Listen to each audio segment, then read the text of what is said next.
आज आमचा भात कापणीचा दुसरा दिवस आहे. सकाळी उठलोय, आंघोळ केली आहे, दूध प्यायलाय. आता सकाळी ताजा ताजा भात खायला लागलोय. हे बघा थोडा तूप टाकून. आता जायचे परत भात कापायला. जरा नाश्ता करून मग जाऊ भात कापायला. आमच्या घरासमोरच्या वावरातला सगळा भात कापून झालेला आहे आणि हा इथे बाजूला गोळा करून ठेवलाय. आता हे भात आता वाजले 8 आणि आता आम्ही भात कापायला सुरुवात केली. सकाळी सकाळी थंडी पण खूप आहे. चला भात कापूया.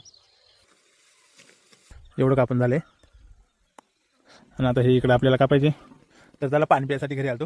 हे बघा गाव किती माखलं बघा, पायाला सगळं चिखल आहे. हे बघा सगळं खाली चिखल आहे. मगाच्यापासून एक पाच भिडली. आता सगळे पाणी प्यायला लागल्यात. मी पण पाणी पिलंय. आता इकडे मागचा वावर कापायचे, मागचा परत इकडे यायचे. हे बघा हे आमचं छोटं वावर कापून झाले आणि आता लागली जाम भूक. हे बघा सगळे गेले पळून जेवायला. बघा चला मी पण जातो जेवायला. जेवण पण झालं आमचा. आता परत भात कापायला जायचे, पण अजून बघा एवढा भात आहे तो धोडायचे. दमून गेलं बा 2 दिवसात.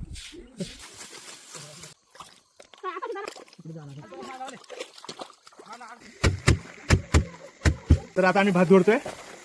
भेटूया पुन्हा एकदा उद्या सकाळी भात कापायला.